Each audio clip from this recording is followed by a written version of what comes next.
So the question is, what was the key to the universe? And the answer is that the key to the universe is unknown.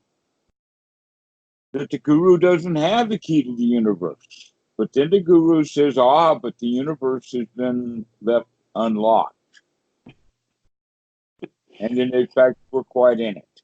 Now, here I'm using the word universe. The Mahayanas have other words for it, but none of them quite makes the point. The other joke would be that the Dalai Lama goes to the UN, and while he's in New York, he goes out to the hot dog vendor on the street and says, "Make me one with everything." Mm-hmm. Okay, so this is pointing also in that same direction. The universe, or everything. And that one of the qualities of Christianity is that their God is very limited. Somehow they want an expansive God that is so big that it's not the creator of the universe, it is the universe, and the universe created itself. Mm-hmm. But they want a little God because they want a personal God, a personality, and that personality is strong and comforting like a daddy. Right. And that it also has the quality of being like a kingdom or a fiefdom, to where the God or the king runs the show, and he runs it according to a schedule or a plan, so that all of the serfs in that kingdom then can have an easy life. Mm-hmm. And this is kind of what the idea is, except that the universe is not autocratic. It's not top down. It's not the creator more important than the creation. Not tribalistic, ethnocentric, or anything like that. And no, exactly. All of the things that divide us up, including religions. You would think that religion would, if people were truly religious, then any religion will do, because they're all pointing at the same thing. And that same thing is this bigness that we're in. Except that for everyone, including the Christians with their personal God and kingdoms and hierarchies and all of that, it's always a mental concept. Mm-hmm. Even going back to Lao Tzu and the Tao Te Ching, the opening line of that book is, "The Tao that can be said is not the Tao." And he's Mm-hmm. talking about it not only in the sense of the lack of language, but that language makes it into a concept. The real Tao is not a concept that can be discussed or talked about. The real universe is far too expansive. And so we just use the word universe as kind of a handle. Mm-hmm. All right. Mm-hmm. But in a way, there is a key to the universe. There is a key to the Tao. There is a key to the Dhamma. That in fact, Buddha's word is Dhamma, the big Dhamma. And that Bhikkhu Buddhadasa has even gone so far as to say that Dhamma is the God of real Buddhism. Because he's drawing now, basically, Bhikkhu Buddhadasa, I don't think, met a Christian he didn't like. He hasn't been to the deep south. Well, he's been to the deep south of Thailand. Very different. Exactly. Um, because the Christian concept of God that you hear in the pews and talked about from the sermons is not anywhere near the kind of conceptual God that you would think that would come out of the Bible. And so Bhikkhu Buddhasdasa's only reference is with um, literature, not real Christians. And because of that, he sees a more expansive God than what the Christians see. Mm-hmm. That Right. they limit, wow, look at the limits that they put on him by putting magic in it. First off, he's a creator God, which means that he's separate from his creation. Uh, in fact, if you bring a bit of physics into it, that if God himself is outside the universe and that the limiting factor is the speed of light, then no one inside the universe will ever reach God because he's outside the universe and therefore beyond time and space and completely unreachable. Right. So that's one. So that's one of the problems of the Creator God. But normally they say, "Oh no, not only is he the Creator God, but now somehow or another he's got a heaven that's a little enclave inside the bigger universe somewhere." And so they couldn't find it on Earth, and so all the ancients thought that it must be up in the sky someplace. In Mm-hmm. fact, sky and heaven and all of that kind of stuff is synonymous with this idea of out there someplace or in the air. But within within the Buddha's way of looking at it, with the four elements of earth, water, fire, and air, that the air is actually the thought process or the conceptual world. Mm-hmm. That it's not Mm-hmm. in outer space, it's in inner space, but the same place is there, that it's all airy. It's all airy fairy. It really doesn't exist. It's all in the mind. Mm-hmm. But the the idea then that God is really expansive just gives us more concepts. And yet we've already established through this joke that the universe, or this big thing that we're trying to get a handle on, which has no possibility of a handle, Mm-hmm. is part of the problem, is trying to get a handle on that bigness or that universe or that uh, big reality. Mm-hmm. And so we leave it in the sense of concepts because we have been trained into concepts. That in fact you could think of the past itself, and everything that's happened to you personally throughout your life is now nothing but a concept for you. All of your memories, when you remember them, are nothing but concepts. Right.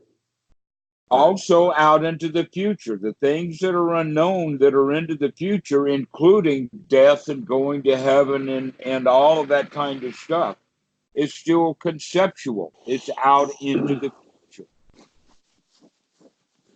So now we're beginning to hone in on really what's going on. And that's what we started to talk about, was because what you said is, oh no, that heaven or that utopia or that universe or that all or everything is actually experienceable beyond concepts.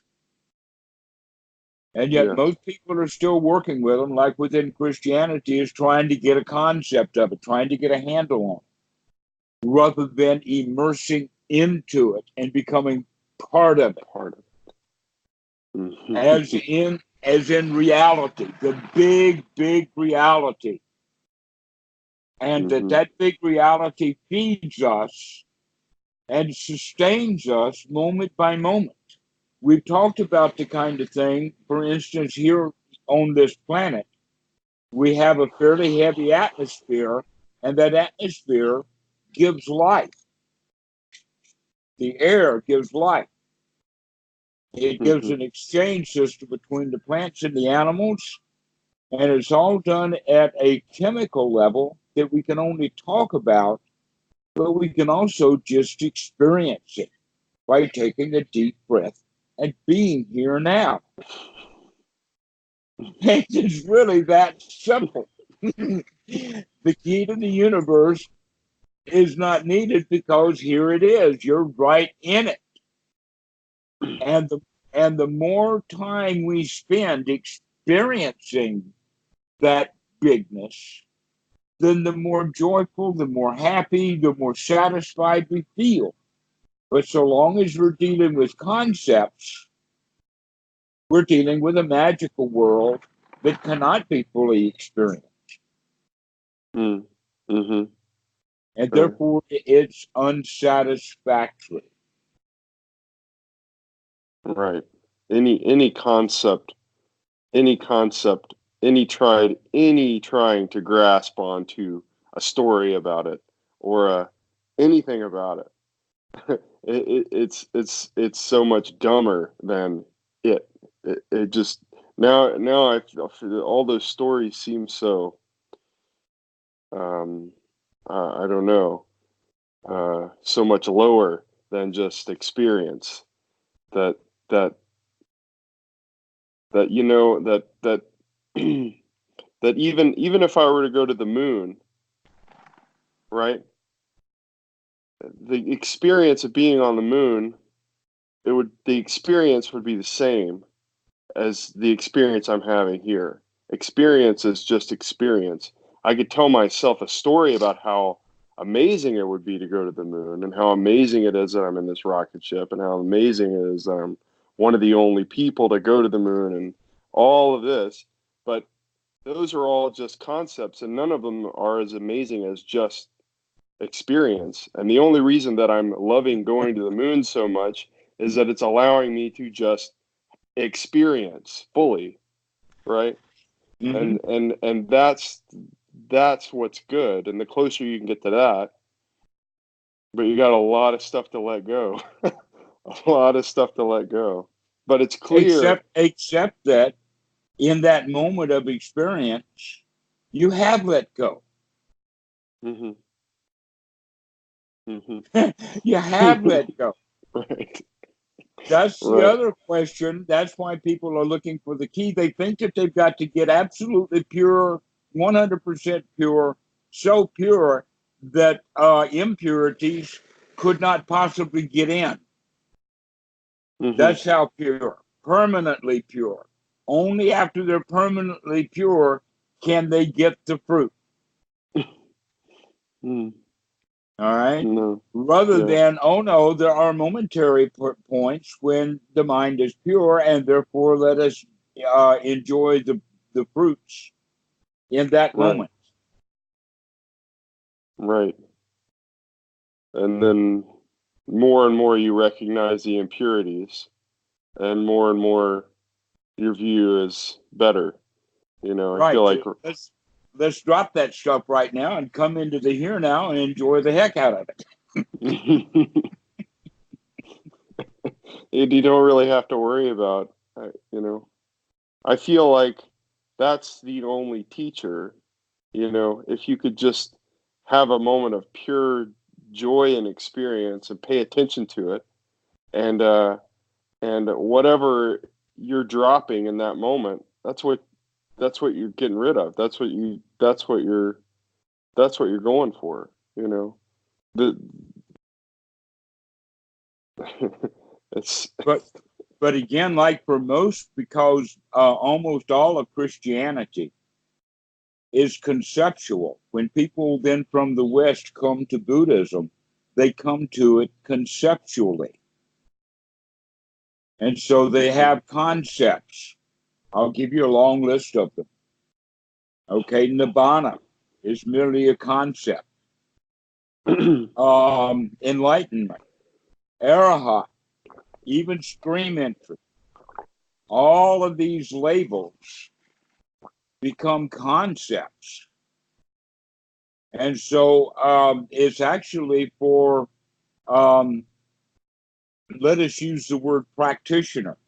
He who is the adept seeker is actually seeking not for the future, but he is seeking how to be in the present right now. And he knows how to do that. And so the seeker becomes the experiencer immediately rather than wearing the label of seeker for a long time. Right. And so the Mahayanas will also say things like you're already enlightened. Not only the Zen, but the Mahayana.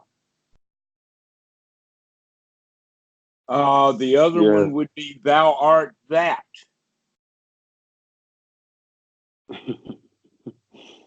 I have a little poem with that.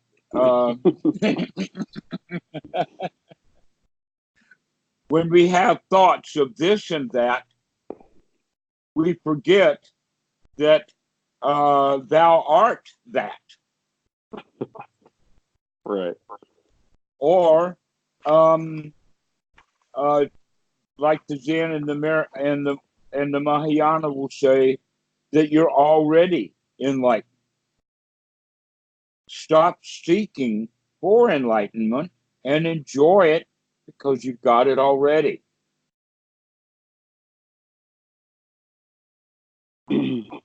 And so that's actually just an invitation of dropping our dissatisfaction and becoming satisfied. You're already enlightened.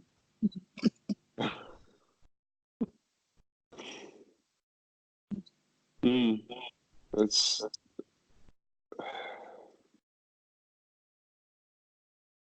you can't really explain it. For about 3,000 years, it's been explained over and over and over again, and almost nobody ever gets the explanation. Man, yeah. And it all, the Eightfold Path, all of it just makes sense all at once of how it all fits together and dovetails together and just comes together just right in the moment. Just, that's what it's all about. And and it seems like now what path? It's just how could you not have right view? Exactly. Yeah, exactly right. What path? The Eightfold Noble Path is not a path. It's a resting place.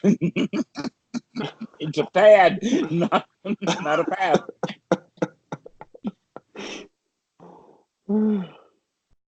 The Eightfold Noble Pad. That's the universe.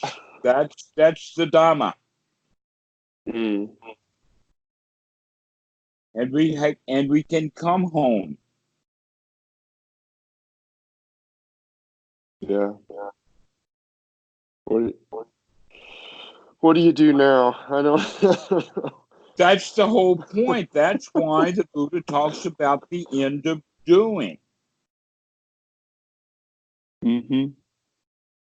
Perhaps I haven't told you about this, but it's referenced 3 or 4 places that I know of.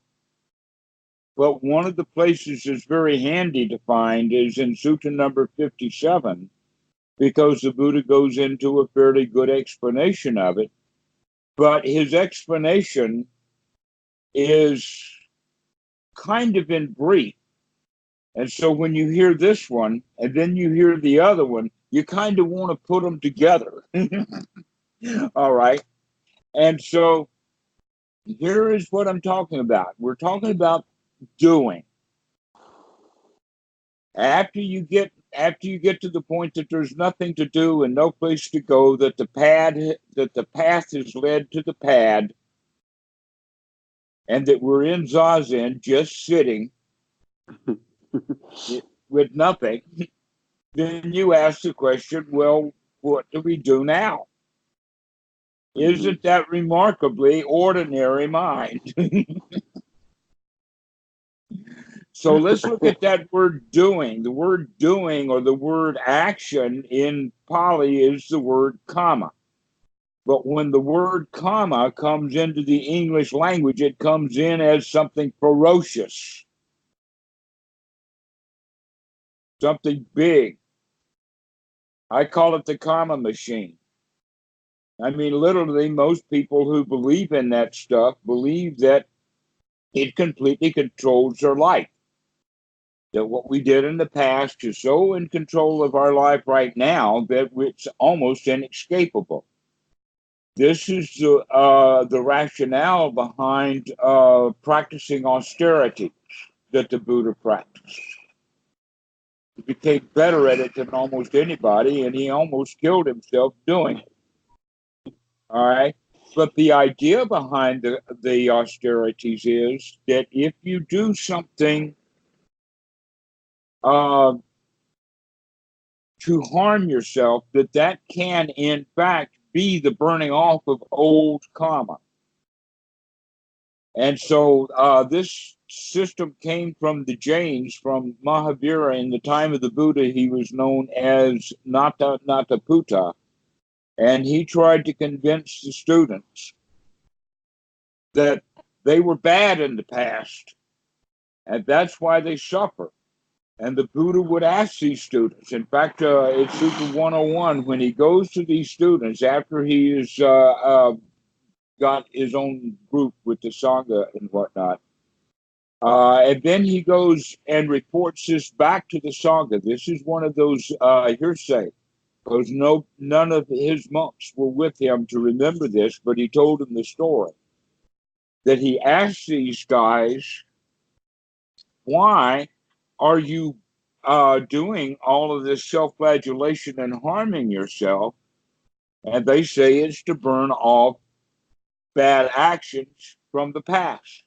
And so the Buddha says, how do you know that you were bad in the past?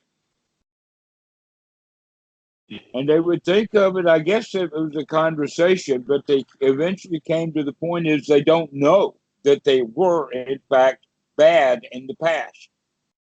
And so then the Buddha asked them, well, do you even know that you were in the past? And that's when they say, oh, well, this is what Mahavira has taught us. This is what Natadatta has taught us, is that we were bad in the past and that we have to get over the badness of the past in order to become free from the past. And the Buddha, basically, when he got back to his monks, he was laughing at him because, okay, well, why don't you just get out of the past? But the belief system has come up into this teaching called karma that has a bit of flaws in it. Now, the reality is that there are some good actions that will give good results. And there are actions that are bad that will give bad results. And in fact, the badness of the act has the outcome of that bad action, the bad result that determines that the action itself was bad. In other words, somebody makes an investment in the stock market. They don't know that it was a bad investment until the bad results happen. If good results had happened from that investment, then it would have been called good action. So the results determine, and that normally within human society, the determination is bad feelings. That this action will lead to not necessarily bad results, but the bad feelings. Because some people don't care if they lose money on the stock market, but most people care. In other words, it's the bad feelings that determined that was a bad result, which then determined that it was a bad action. Right. Okay. It's all subjective. So, everything, right, that's what we're getting to. But you see, the teaching of karma is objective in the sense that it brings some always into it.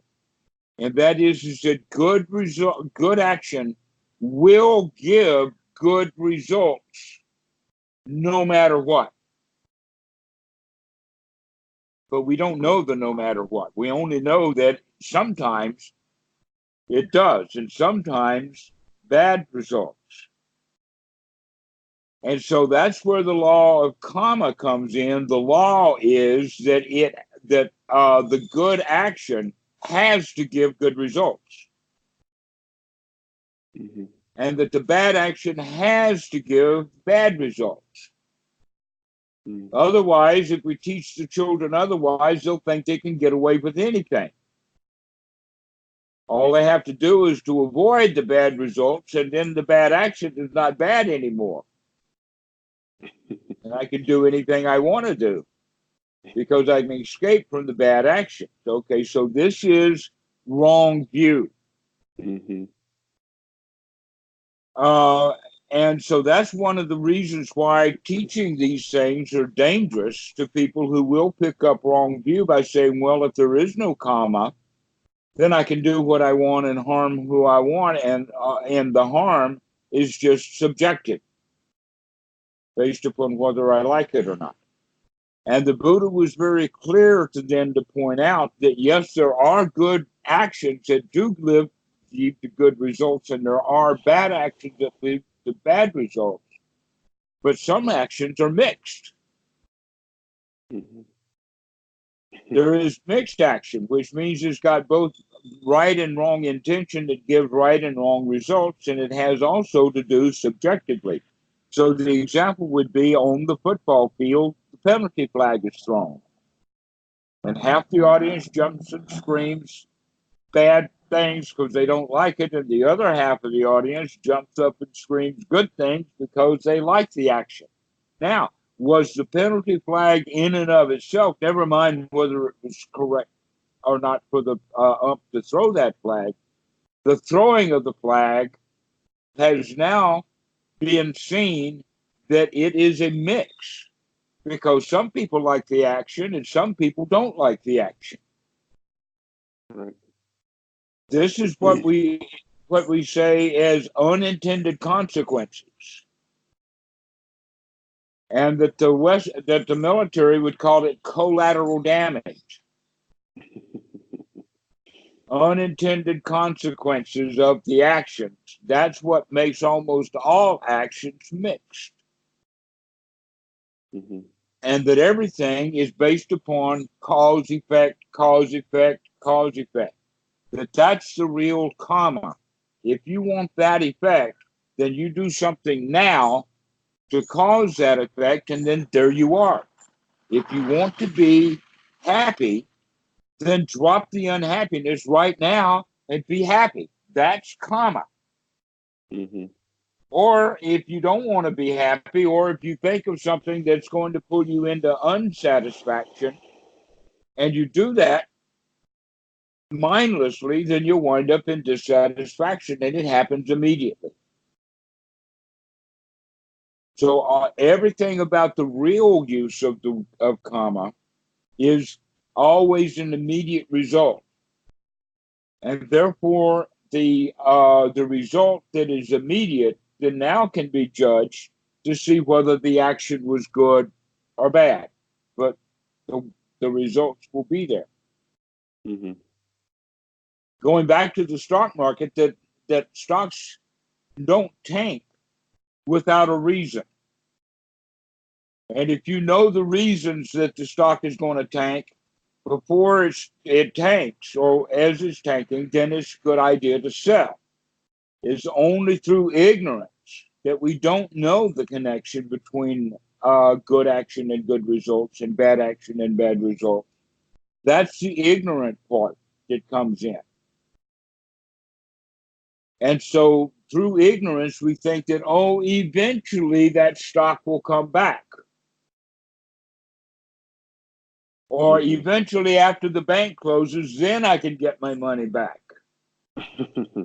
Or after I'm dead, I will finally get the reward for being such a good boy, because even though I've been a good boy my whole life, I still am unhappy and my life sucks. But boy, what a good boy am I. And I'm waiting for my results. But it doesn't work that way. We have this whole quality of mixed karma. And that mixture when people understand that at least most actions, some actions may be purely good, some actions may be purely bad, but by and large, most of our actions are mixed and will have mixed results, which means it's up to us to determine how we're going to feel about those results. Mm-hmm. All right. And so that third law of karma actually destroys the karma machine. It destroys that business of that every action has to either be a good or a bad action, because we've introduced a third one that's mixed. And that the good action has to give good results eventually, no matter how long it takes. But we also know that time and speed, like the speed of light, the speed of causality, and all of these kind of things, one of the things that we know is that energy dissipates at the square of the distance. For instance, you see E equals mc squared, Mm-hmm. or that you have in gravitation, Newton's gravitational formula, the mass of one object times the mass of the second object divided by the square of the distance between them determines the gravitation. And when you add the gravitational, or you multiply by the gravitational factor, and that's the formula for gravity. Everything has the square of distance, which also distance is the same as time, because it takes time to travel. This is an important quality, which means that any action that's taken either has immediate results or dwindling possibility of results at the square of the distance. Gotcha. Yeah. All right. So if you think about it like that, sometimes I'm on the porch here singing, sometimes at the top of my lungs, like, oh, what a beautiful morning. And Tam comes out and she'll say, shh. But she's very close and she knows. But the other houses are quite a distance away. And she doesn't understand that the sound, if she's at 10 feet and they're at 100 feet, that they should be able to hear it at 10% of what she hears it at. She thinks But you're being that's too not loud. Is true. that? They'll only hear 1/10,000th of what is happening. In other words, the sound dissipates very quickly. Yeah. And it depends upon the frequency. That's why when you hear a marching band at a distance, all you hear is the tubas and the bass drum. Right. Because all of the other frequencies, the higher frequencies, have gotten completely dissipated. Okay, so you can see karma like that in the sense that some actions are big and heavy, like the bass drum or the tuba, which means they will last, but not very long. But they will certainly last longer than very lightweight actions. And when you add that factor into it, to recognize that, oh no, you've got to have a cause result, cause effect, cause effect, cause effect in a series that dwindles very quickly. Yeah.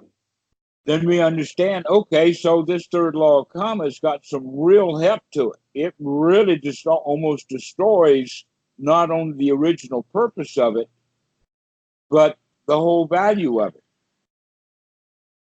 Right. Now, what was the original purpose of it? Crowd control. Right.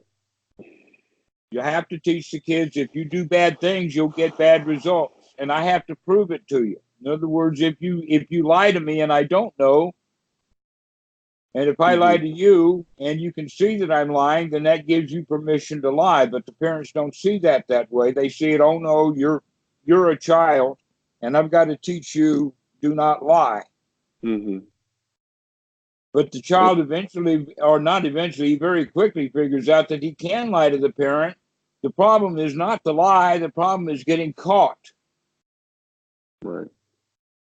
And here in the West, it's just you know, thou shalt not, and you know, the like you were saying, the fatherly God figure who who they never spend very much time working out that God is omnipotent, right?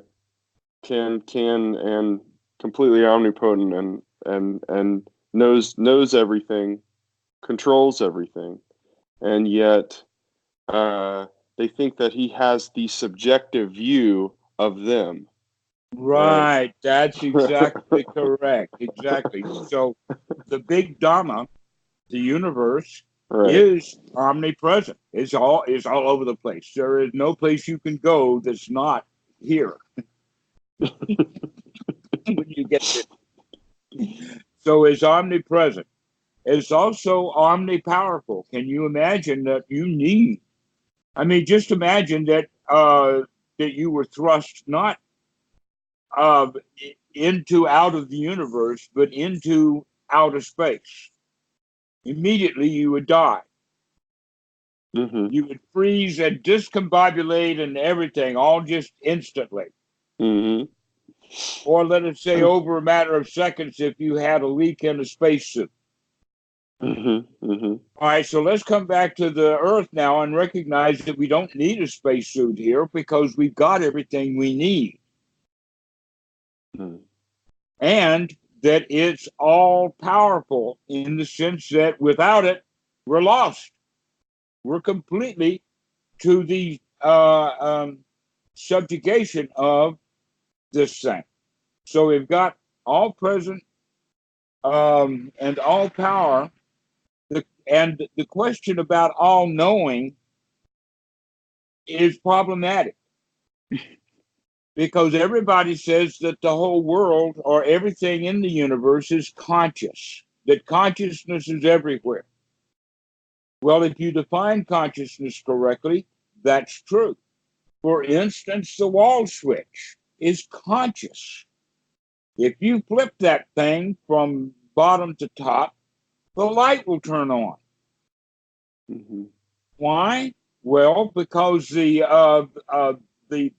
electrons that were on one end of the wire couldn't get through, but when the switch was flipped, the consciousness of the plastic part of the switch caused the metal part of the switch to move, so that now the contact is made, and now the electrons can flow, and there was a level of consciousness in all of that.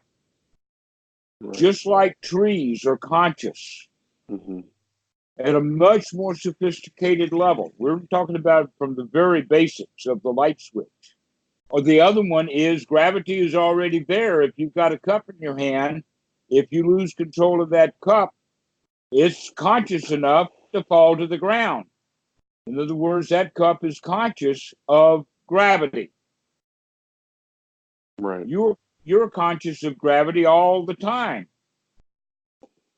On a side note, if you were on the moon, one of the things that people on Earth, when they see the cosmonauts or the astronauts jumping around the moon, they think of themselves jumping around on Earth with the bodily sensations that would occur because of gravity the way it is now. Mm-hmm. They don't understand, but the cosmonauts and the astronauts do, that when they're walking on and jumping on the moon, that they don't have those kind of exhilarating feelings because the moon's gravity is very low, therefore Mm-hmm. not pulling them back. So they don't have that acceleration feel. Right. That acceleration and vectors and all of that has to do with the external forces. And on the moon, there's very few external forces. But here on Earth, gravity is heavy. And it knows gravity is so smart, it doesn't miss ever. um, it reminds me of I had a philosophy class. I had a philosophy segment in college, and I wrote a paper.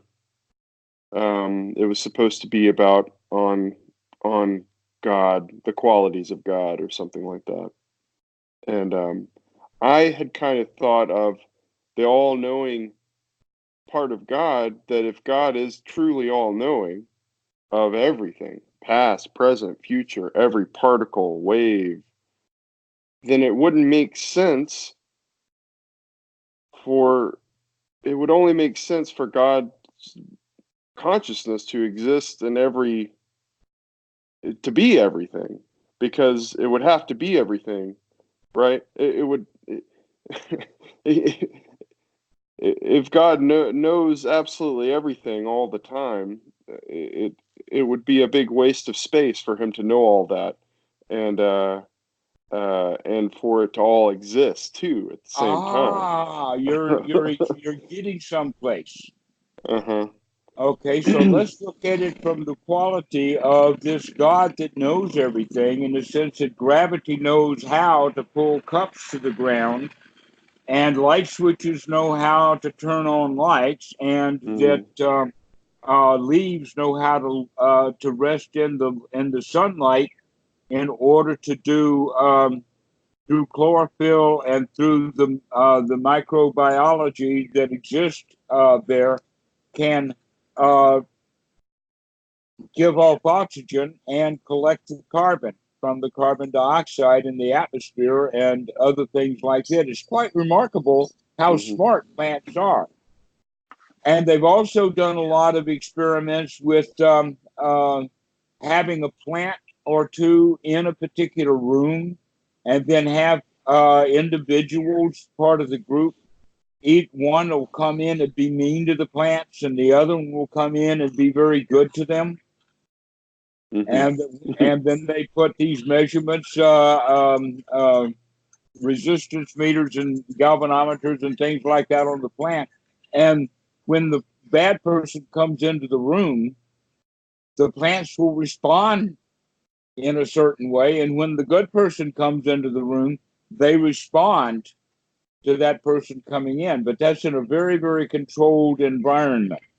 Mm-hmm. But they do know that this stuff exists, and they still never figured out how do the plants know which person is good and which person is bad. So consciousness is actually quite complex. Mm-hmm.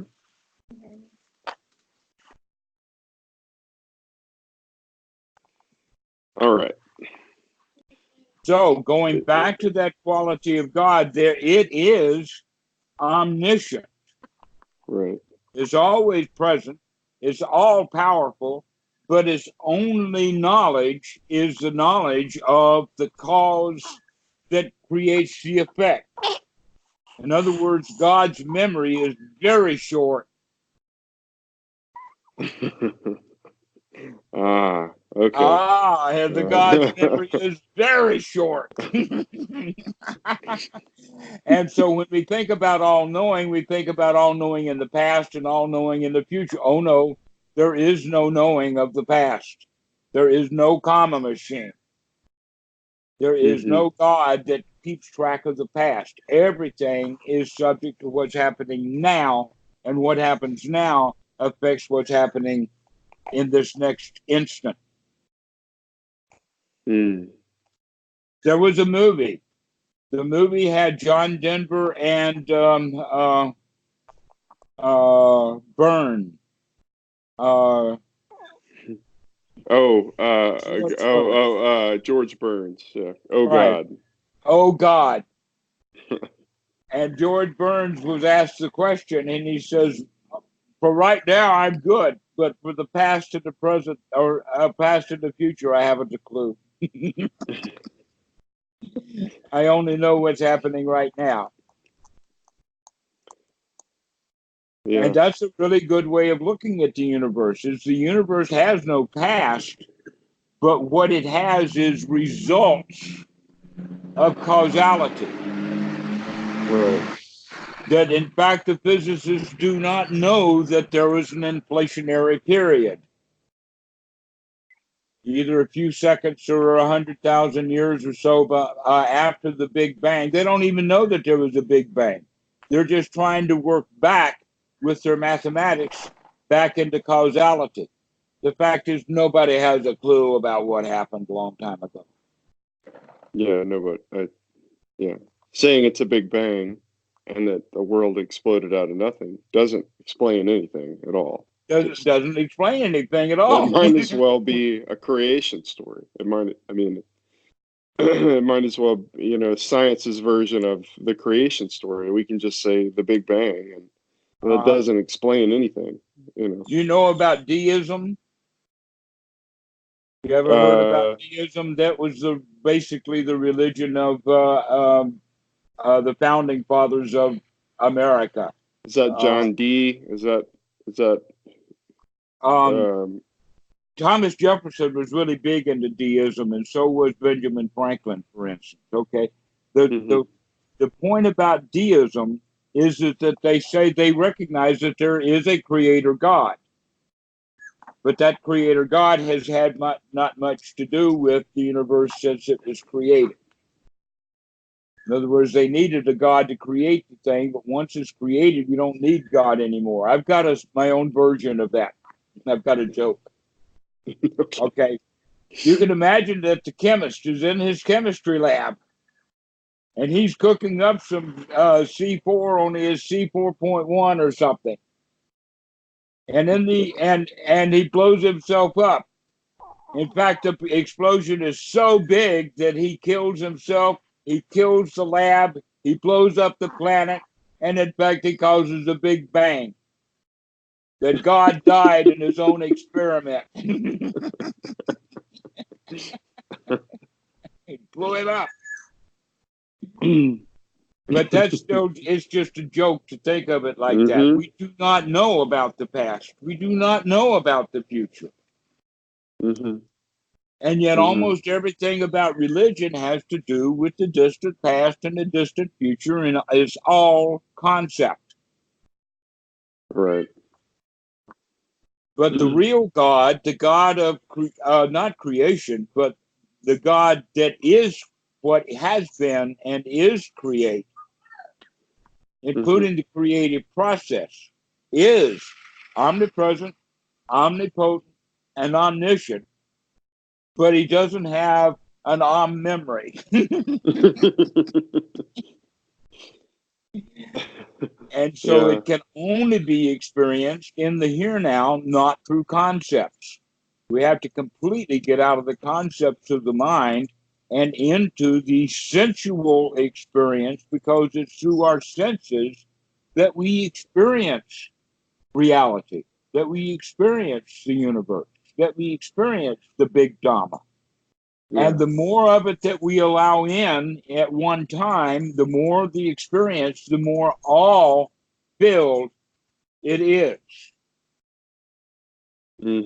Going into the sense of awful. All right. Now, people commonly in America use the word amazed. Right. What does that mean? That means that now I'm confused, I'm in a maze, I'm lost. That's what the word amazing means. It means I'm bringing on a subtle form of confusion rather than the expansiveness of, let us say, a vista or a sunset. The quality of the sunset is that it can only be experienced in this moment, watching it go down. And yet you'll see people right here on this beach with their cell phones out taking a picture of the sunset. And photographs are not generally amazing. They're not generally awe-filled. But real sunsets or real vistas or the reality of the situation, like being in a forest. That forest can be really awe-filled because of the expanse and the feeling of well-being and security that we get. We get, basically, they can call it lost in the moment. Right. Well, that's a good thing. To get lost in this moment, to be so filled with the sensual experience of this individual moment, is the only way that we can truly experience the universe. That it's not locked, that we lock ourselves out with our concept. And it feels like if you if you were to follow this to the, I mean, it's the whole thing with the why the deprivation of meditation is important, but also doesn't matter at the same time, in that you kind of have to deprive yourself to get in touch with direct experience being the best thing without anything, without the vista, right? Without the vista. So let's say I go and I see the vista, and I'm filled with awe, but the awe is inside of me. All of that's inside of me. It's not contained Right. in the vista. It's not in the vista. A good example of that is the guy who owns the store that's right there on that precipice. He sees that vista 10, 20 times a day, and he does not have any awe at all. It's not the vista that has the awe. It's what happens inside of ourselves when we open ourselves up to that vista. And it's expansive. That's a good word to begin to understand, is that when we expand our sensual awareness so that we allow ourselves to be fully contacted with the Dhamma, to literally be here now. There is so much happening. For instance, with the body, you have the feelings of the arm holding the baby. You have the feelings of the weight on your chest. You have the feelings of sitting in the chair with the rocking of the chair. I mean, it would take me 3 hours to describe to you the sensations that you can have within a minute, within a second.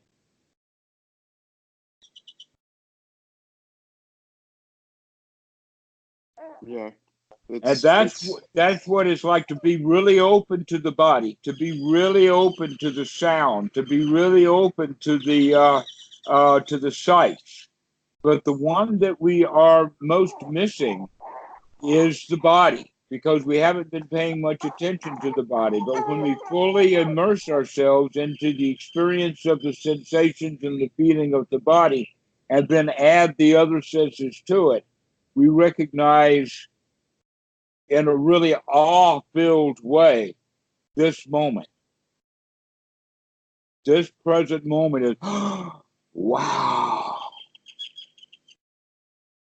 I feel like a completely different person, but that that there is a lot more attention to the body, and that the sensual, just like dancing, hearing music, and sort of being completely lost in the music, and moving your body intuitively, just completely being in it. Where for 34 years I've been a pretty stove up white guy, and now just naturally there's a rhythm. It's just there's no because you're just completely in it. There's no reason. You can just feel it. You can just feel every bit of it, and there's nothing holding me back anymore.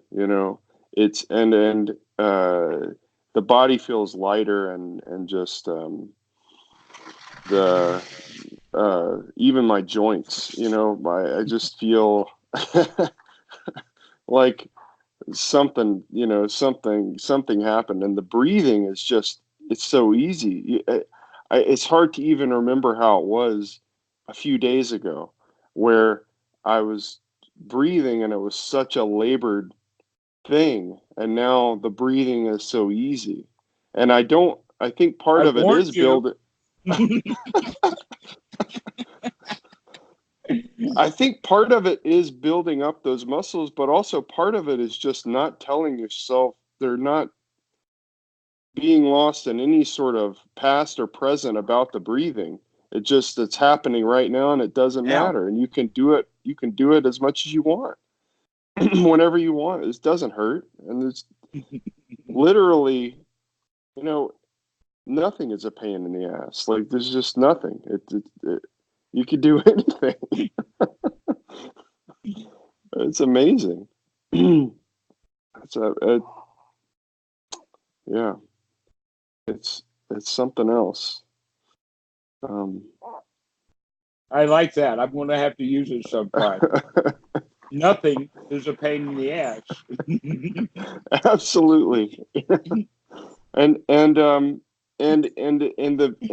path, and if you want to call it a path or whatever, it's very clear, or it's way easier.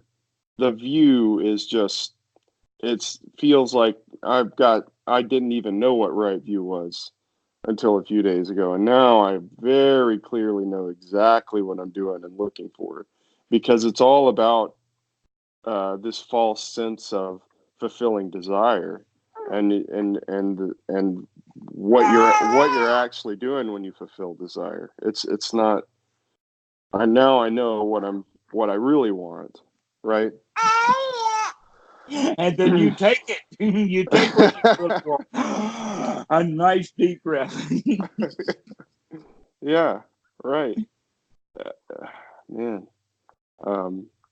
it feels like my life's going to be a lot better now, to say the least. Right now it is. Mm-hmm. All you have to do is keep remembering, and you can keep doing it. That's where sati comes in. Don't forget. God's the one to forget. You're the one that needs to remember.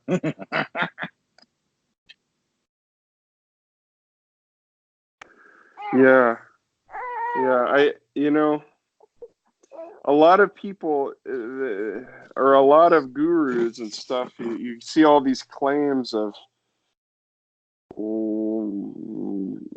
you're going to know the secrets of the universe and all this, if you follow my path or whatever, and all these claims about some sort of specific knowledge, but it's completely just come to terms with there's no concept. This concept doesn't exist, and that tree is not a tree. It's just, When it's a tree, it's not. There's no word for it. It's just No word. Yeah. I'm gonna have to take care of this baby now, but Okay, well, go take care of it. It's part of your universe. Yeah. But I'm gonna enjoy it. All right, well, we'll see you later. All right, we'll talk again, Dhammarato. Bye-bye. Okay, bye-bye.